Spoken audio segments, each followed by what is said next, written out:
without further ado, I would like to give the floor to our next speaker. And I'm very pleased to welcome Sandrine Bonin. Yamuna, sorry, she's a PhD candidate and Smart SHG project lead at the Center for Women Empowerment and Gender Equality at Amrita University. I know Sandrine personally, and I very much look forward to her talk about PARWEE project priority action roadmap for women economic empowerment in the wake of COVID-19. Sandrine, the floor is yours. Thank you very much, Joost. Good morning and afternoon to one and all. I'm very happy today to present about PARWEE. This is an action research project that we started last year. And actually, I know there's a few people who participated in that are here. PARWEE stands for Priority Action Roadmap for Women's Economic Empowerment in the wake of COVID-19. And this work was conducted in collaboration with 5 co-authors belonging to Amrita and 1 image scientist.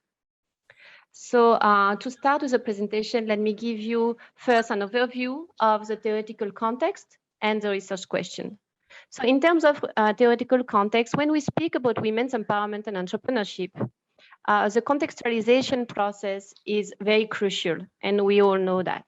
So the political economy draws attention to women's voice and also women's decision-making, and in terms of contribution and participation in a specific context. Indeed, any economic activity and choice is strongly embedded in the sociocultural context and political also.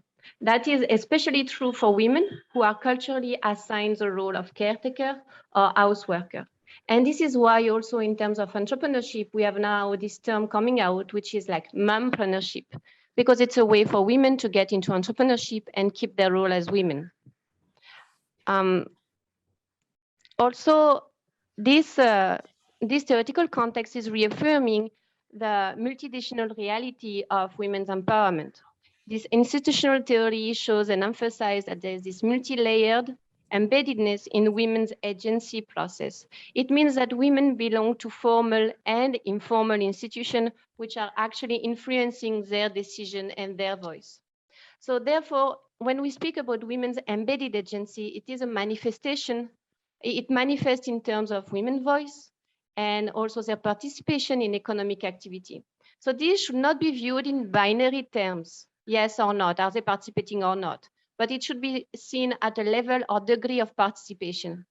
And COVID-19 in this context is only appearing as one more factor, an additional factor to what is already there for women. So this being said, and given this context, we set to ourselves 3 main research questions when we did this PARWEE study. The first one is, how do women entrepreneurs reflect on their experiences with COVID-19 and looking at the consequences for women and also the responses that they have been putting in place. The second question is, how do women entrepreneurs foresee the possible path for recovery? So what are the perception of women on these recovery actions and the possible priorities? And the third research question is about how to capture this women's voice. Like we are speaking about the quality of women, how to capture this voice and also to engage them remotely.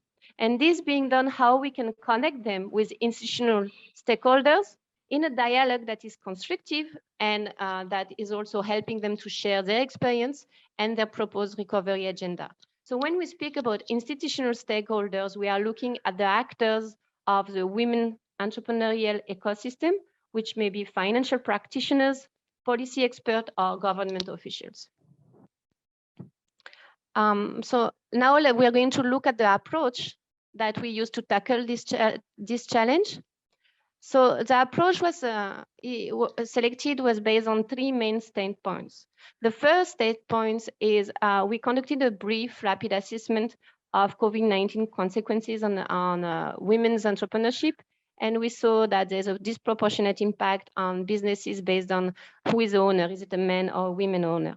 Then we saw also that women working from home was a big challenge because this is also the place where they have to take care of the house, they have to take care of people. So this was creating a merging of the space of work and the space of family responsibility. And there is also this need for gender responsive entrepreneurial ecosystem. So today's entrepreneurial ecosystem is mainly designed by men for men. So how do women fit in that? And especially that now the COVID-19 has different impact on women businesses. And the last one from this brief assessment was to look at women's representation in charting an economic recovery policy, how women's voices are actually listened to. The second important state point that we decided to take for this study is a system thinking approach using women's entrepreneurial ecosystem, because as we saw earlier, there's multidimensional reality related to women, and there's all this embeddedness in women's agency. So we first look at the Indian context. And from that, we selected 4 components of women entrepreneurial ecosystem that we felt were very important. So first is leadership, and this is a merging of the human and psychological capital. The second one is formal institutional support, which relates mostly to the governmental stakeholders. The third one is for sure the financial aspect. And the third one relates to the social capital and is associated to social cultural recognition, which is related to informal institutions such as family, codes of conduct, gender roles, social norm, religion, ideology. And we know that we know from many reports that these are the main influencers for women. So, and the third standpoint that we took was really to get into a co-creation approach through participatory research so that really we can value participants' outlook and we can reinforce, and this was reinforced with a quantification process. So now let me briefly get into the methodology and the research design. So we first reached out to people, and then second, we did some interview to really look individually with women and understand what was the impact on their business, what was the adaptive response and recovery action. From that, we created 2 ranking workshop, one for new entrepreneurs and one for more experienced entrepreneurs. And in this workshop, we use the analytical hierarchy process to actually rank what were the preference of women based on pairwise comparison. So from that, we had a kind of ranking of the impact and also the responses. And we touch upon also the recovery aspect. So women rank the recovery action. And that was discussed in the last step of the methodology, which was a webinar with institutional stakeholders. So and in this way, we had a multi-stakeholder co-creation methodology where we could really get interaction in between women and the actors of the ecosystem. So here I got into a bit of detail, but I'll go quickly because I have very little time left. We had 24 telephonic interviews, and then I mentioned about that earlier, and the webinar had 7 women representatives, and it had 5 institutional stakeholders. The stakeholders were included the government, the Ministry of Commerce, and Ministry of Skill Development and Entrepreneurship. And we had also experts from United Nations. And we had also 1 representative of a financial international bank.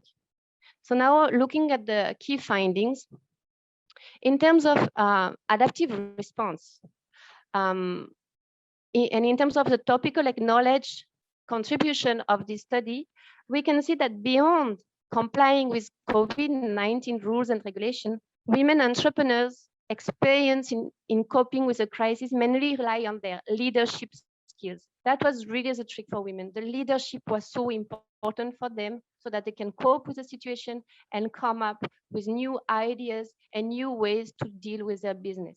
And this was very much related to their personal development, how personally they are dealing with a crisis, how personally they can handle the challenge of the business, the challenge of the family, and the societal problems that they are facing.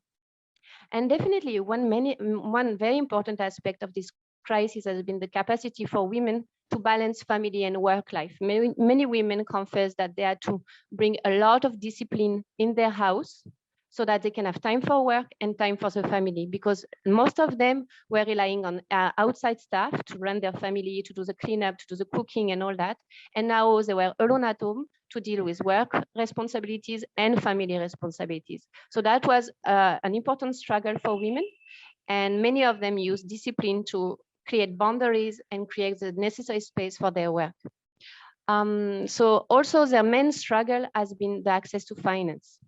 And I want to say, I forgot here that many women mentioned that the social responsibility was very much exacerbated, and they wanted to help. I heard that, Joost. Thank you, and I'm nearly done. We really wanted to help society. And we can see here we have Vani on the photo, and Vani is here today to present.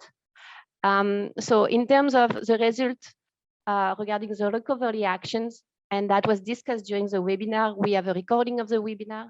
The main point were the financial inclusion that women need, because before the crisis, they were struggling to access loans, and the crisis really was even more struggling for them to get access to loan beyond microfinance for sure. And also the requirement in terms of capacity building. And one point that was very interesting is that different experts have been recommending women to be part of women's business organization.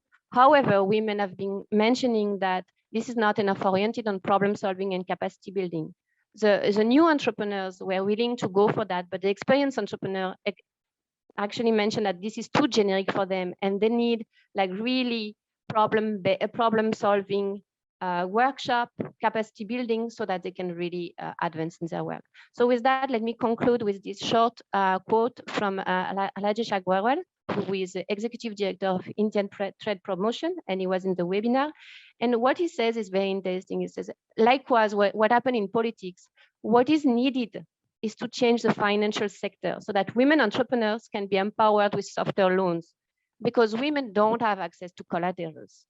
Collaterals are in the name of their husband. So if they want access to finance, we need a way for women in a culture that don't recognize actually women's ownership on assets, then in softer loans. So thank you, everybody. And let me just mention that yeah, I have a small methodology contribution, but you saw we actually contribute on the responsible online research and innovation as part of the co-creation. Everything was done online, and also in terms of system thinking. I won't get more into that because I am out of time.